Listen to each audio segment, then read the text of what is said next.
love 80s horror movies. Horror movies in general are some of the best kind of genre of movies, but 80s horror has something a bit more special to it. Some people may call it nostalgia, I don't know what to call it, but there is an obvious difference between 80s horror and stuff up to date.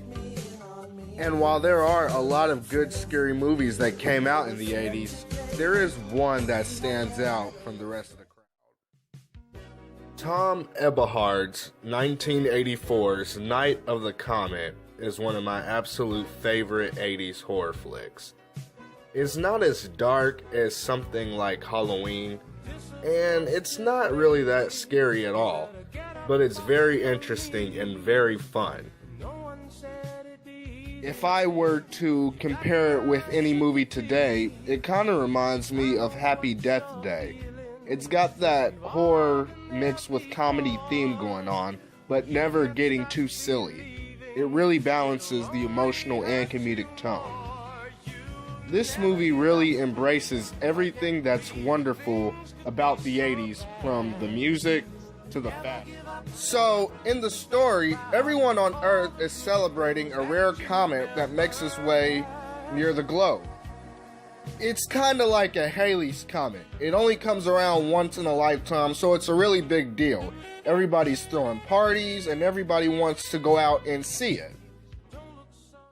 Somehow, the rays of the comet had a really unfriendly impact on the world. Almost everyone who was outside the night before to watch the comet has turned to dust. There's clothes everywhere, and there's dust lying around everywhere. Then, you have some people who weren't turned to dust, they were mutated into zombies. And these aren't your average Walking Dead kind of zombies. These are something much better, in my opinion. We can get them. Hey, we'll be taking We off. have to get them. Three main survivors of the comet are Regina, her little sister Samantha, and a truck driver named Hector. But the story is more so about Regina and Samantha. Their contrasting personalities are really what makes this film, and Hector's no-nonsense attitude fits in perfectly in between. You into the line, I'll give it a 5. 1, 2. No? All right, let's try it this way. 5, 4, 3. Okay. You get a lot of dates this way? Open your eyes.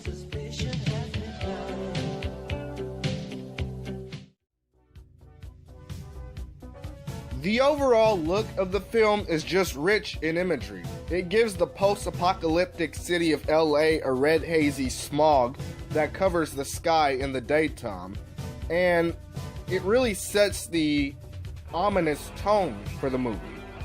It's desolate, empty, and ghostly-like, and it's perfect. It gives a perfect feel for the settings of the movie. It really reminds me of like a late Friday afternoon over an abandoned dead shopping mall, like Indian Springs. It's just beautifully haunting.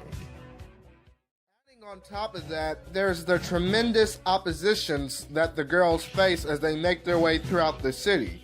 There are bloodthirsty, rage-filled zombies. Then you have the people that aren't zombified quite yet, but they're still mutating into it.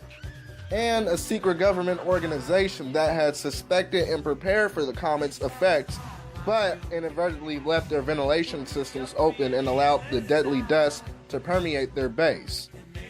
As a result, the dying scientists hunt down any healthy survivors, and they harvest their untainted blood to keep the zombie disease at bay. This movie is just packed with entertainment as well as suspense, with memorable villains and good storytelling.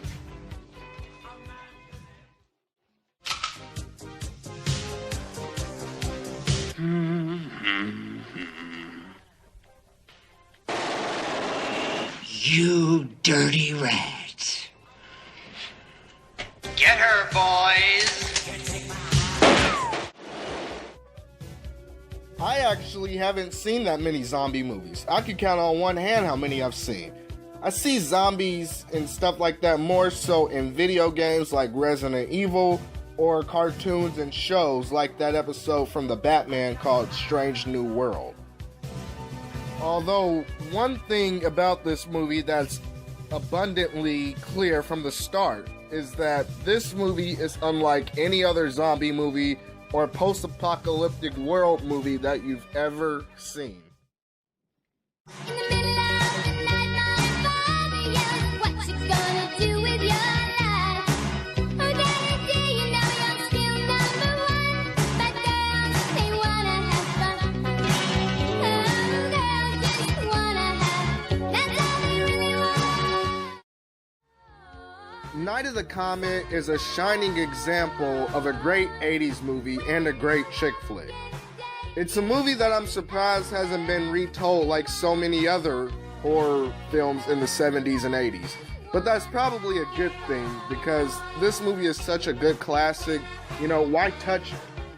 I would say if you're a fan of 80s cinema, sci-fi movies, and post-apocalyptic type world movies, this is something you should definitely see because it's just outrageous in all the good ways.